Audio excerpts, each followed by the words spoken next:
חבריי היקרים, יש לנו הפתעה קטנה בשבילכם וגם סיפור של החברה להגנת הטבע. מתארחים אצלי 4 חברים, האמת 3 עולים חדשים וצברית אחת. יש לי הרגשה שאם המצלמה תעבור על הפנים שלהם יהיה לכם מאוד קשה לנחש, אולי בגלל שהם כבר מרגישים ישראלים לכל דבר. דרך הטבע, נוער מטייל בשבילי ישראל, במסגרת תוכנית מסע דרך הטבע בהובלת החברה להגנת הטבע. מתארחים אצלי 4 בני נוער שלקחו חלק במסע.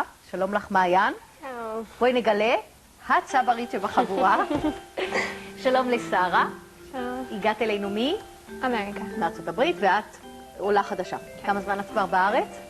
6 שנים. 6 שנים. ומסע הרשה, נולד באתיופיה, מותר לנחש, וכמה זמן אתה כבר פה? 3 שנים. 3 שנים, ברוכים הבאים. ואחרון חביב, ארי, נולד אמריקה. ארצות הברית, והגיע לארץ לפני? 5 שנים. 5 שנים. זאת אומרת שאתם כבר, כמו שאמרתי, מרגישים ישראלים לכל דבר, והעברית שגורה על פיכם. מישהו דיבר עברית קודם בבית? לא, אין הורים ישראלים. אוקיי. אז יש לנו פה עלייה טהורה, ואתם השתתפתם במסע הזה של נוער מטייל בשבילי ישראל. איפה הייתם, ארי? איפה התחיל המסע? התחלנו בחרמון וסיימנו ליד חיפה. זה כאילו היה 3 שבועות, ואז ירדנו דרומה למדבר. היינו, כן. זאת אומרת שבעצם עברתם את כל המפה הקצרה והקטנה של מדינת ישראל, מהנקודה הצפונית ביותר החרמון, ואני משערת שהייתם גם באילת. לא. לא? לא הגעתם עד... אז מה הייתה הנקודה הדרומית ביותר? דרומית ביותר, איפה זה? כרמון. כן, כרמון. אוקיי, אז זה מספיק דרום. מסע עכשיו, מה היה הרגע הכי מרגש בשבילך בתוך המסע הזה? זה מסע מפרך, נכון? כן. מסע קשה. מסע קשה, אבל נהנינו הרבה. והערים, הם נתנו לנו רגש בשבילי.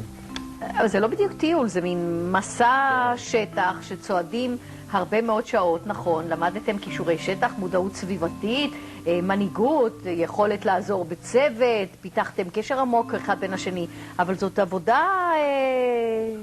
רגליים קשה, ומזג האוויר היה חם, שרה? כן, מאוד. חם מאוד. אז מה באמת את מרגישה של קיבלת במסע הזה, מעבר לזה שהכרת את ישראל ברגליים? למדתי המון על הטבע ועל אנשים, החברות שלי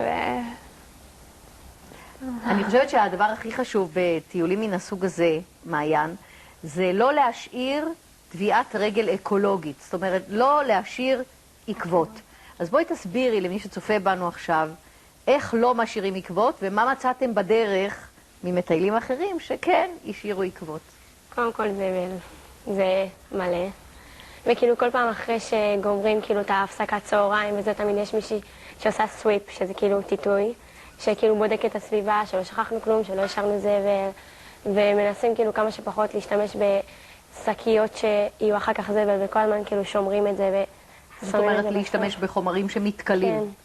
גם נגיד כאילו כשאגרים את האוכל ל4 ימים שלנו, אז לא שמים את זה בקופסאות כמו שקנינו את זה בחנות, אלא שמים את זה בשקיות רגילות, שהן פחות זבל. גם כאילו כשארזנו את כל הדברים ראינו כמה בסוף זבל נוצר מכל הדברים וזה. וכאילו דאגים לזה תמיד. מה עם בעלי החיים? פגשתם בדרך? כן. ספר, ארי, איפה? מה בצפון פגשתם? ראינו המון עקרבים. עקרבית, המון כן. המון עקרבים, כן. גם... טוב, אלה בעלי חיים שאתה יודע, הפגישה איתם יכולה להסתיים בבית חולים, אז... היה נחמד, כן. הרבה עקרבים, גם... מה עוד ראינו? חזירים. כן. חזירים? חזירי בר? כן. פרות. דורבנים. דורבנים. כן. נו, זה מה שפוגשים כשהולכים ובמדבר ממש היינו ממש בשטח. יעלים במדבר היינו. איך נותנים כבוד לבעלי חיים, ובכל אופן אנחנו חודרים לתוך שטח המחיה שלהם? להיות שקט, נראה. לא לתת להם אוכל גם. לא להאכיל אותם? כן. לא להפחיד אותם. הם יודעים איך להסתדר בטבע ולא צריך להתערב.